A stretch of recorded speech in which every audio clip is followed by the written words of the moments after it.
So welcome to another video of my business escapades, and this one's about Autotill, and that's a product. I think it's the first business that had a name, and well, from my memory, it is, and at least it made it off of the book, out of the pages of the book and into something that was, a little bit more than writing in a book.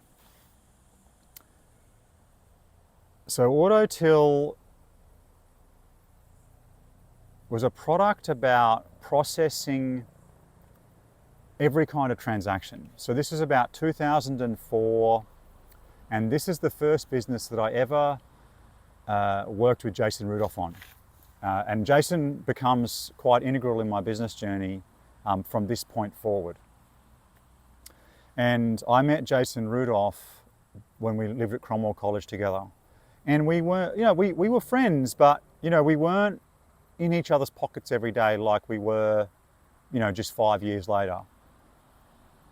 And how it went was, and I can't quite remember, we were out on a night in the town and I ran into Jason and we started to talk about an idea. And we both discovered that we had been essentially developing a very similar idea. And at the time, in 2004, cash was still king and card transactions were getting up there, but they were a problem. And as you get lots and lots of cash transactions, there's mistakes, there's theft, there's all sorts of stuff. And I had the experience of running the social convener and the events there. And when you take cash, anything could happen. And obviously my family had a few businesses, some family businesses, and I had experience with that too. So there's always a problem, balancing the cash. And now you've got this situation where you've got cards and cash, and it was sort of that inflection point in the world as the world, how transactions were processed was changing. And I think the transaction fees were higher back then, from memory. And what I hope from this video is you start to get the transition from, what I would say is sort of immature businesses or businesses that had things missing, like I've described in previous videos. And I'm not to say this one didn't have things missing, but you can see that we're starting to add things in that we knew were obviously missing. For instance, Autotill was something that, it's a brand, that we developed a brand. And there'll be other things that show up in this video. And if you've got questions about that sort of stuff, or if I missed something, or you think, oh, maybe that's a transition and why did I do that, please definitely ask. So I'll go back to what Autotill was. It essentially processed notes, coins, and card transactions, and it was designed such that it was automatic. So when the till brought up that you needed to pay $4.50 for, say, for instance, a drink, the Autotill would need to process that you'd pay $4.50. And it was a machine, we designed it and everything. It had a box, we'd found the technology and all this sort of stuff. And what we'd come up with was, and at the time the technology was absolutely brand spanking new. We actually went to the poker machine industry because they processed lots of cash transactions back in those days. And they had a machine that could recycle notes. So when you took in a 20 on the outside, you could actually hand it back as change if you wanted to a future customer. And the coins were the same. And we knew that was really integral because if you're having to carry lots of large amounts of cash in a cash box, you start to get theft issues. So that was really important. And then processing the card transactions. And at the time, this was, as far as we could gather, this was nuts. This was just well outside of anything that was, happening at the time. And Jason and I probably were not aware of how important transactions and the transaction industry would become. But what we worked out was, and we were very ballsy is probably the best way to put it, is that we worked out that we needed to borrow a certain amount of money to carry the float. And how we designed Autotill was that we would supply all the notes for the Autotill. And what we would do is that our customers would essentially process the cards and the cash, and we would then deposit that money a few days later. And that was completely normal. Like, no one expected instant deposit like they do today. And our job was to carry that, to get an arbitrage on that. So we would get, we could invest that money short term in the overnight money market, plus we could charge a transaction fee. And that, the model looked really, really good.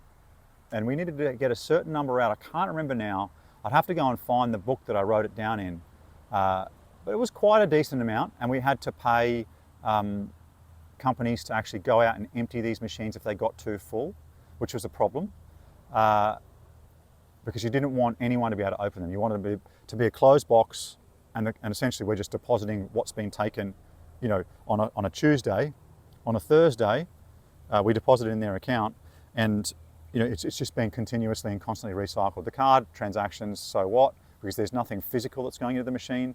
But for the notes and the coins, if you got yourself a lot of cash in, you actually needed to empty them. And that was one of the big issues with Autotill that we were trying to solve. And we never actually did solve that problem. So hopefully you get the gist of the machine right now. And what we worked out was that we needed about $400 million in cash in these machines. And we needed to be able to insure that money, because we couldn't afford to, you know, put it up ourselves. I was like 25, I think Jason was 24. Like, we were green, to say the least. And so I literally walked into a National Australia Bank here in Brisbane and asked the teller who I'd need to speak to if I wanted to borrow $400 million. And I know she didn't hear me the first 3 times I asked her, but at the 4th time she realised that what I was asking for, and I was serious and it wasn't a joke. I think the first times or the second time she might have thought there was something really inappropriate going on. Maybe she thought I was trying to rob her or confuse her or something. She just had that really puzzled look. Anyway, so she sent me next door to the business bank, and I lobbed in there in a pair of shorts that my girlfriend at the time had made for me out of a towel, and they looked me up and down and thought, I don't know what they thought, but they did say to me, look, you could borrow the money, it wouldn't be an issue. You know, you'd have a certain interest rate based on the risk profile, and the lower the risk profile, the higher the income. The lower the risk profile, the lower the interest rate, which is great. And so we set off to design these Autotills even further, to write the software, all the interfaces and those sorts of things. We got some things 3D printed, we ordered some computers from overseas.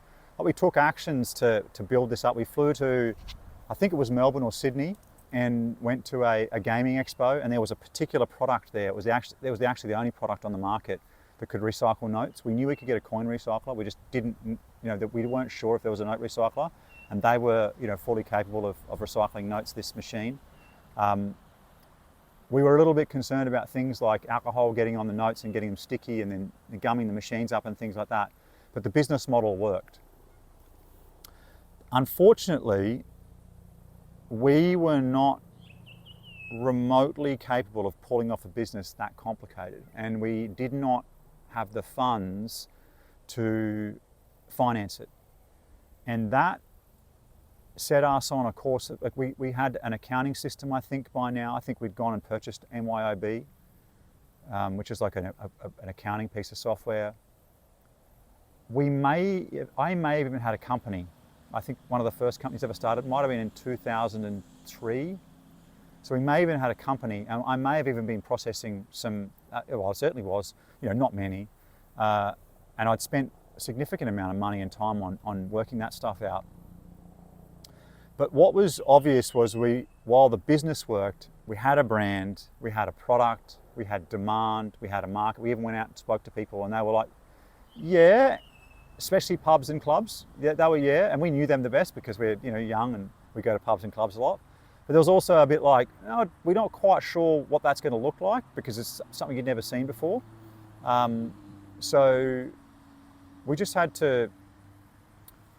we had everything we needed except for the money and the know-how, really. And it was mostly the money. The know-how, we probably would have worked it out. I'm not sure I would have given us $400 million at the time.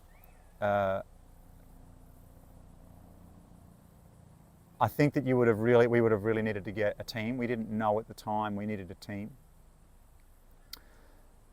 You know, a team of, you know, probably older people, especially if you're doing something that requires something physical and you're required to interact with the old school market. And we didn't know that. We didn't know that by deciding to do cash transactions, that we were really limiting the business. And if we'd thought about it and been smart about it, if we had built a card processing terminal, we would have been significantly further ahead. But we just didn't know that part, and we knew that that was an issue. We just didn't know how to solve it.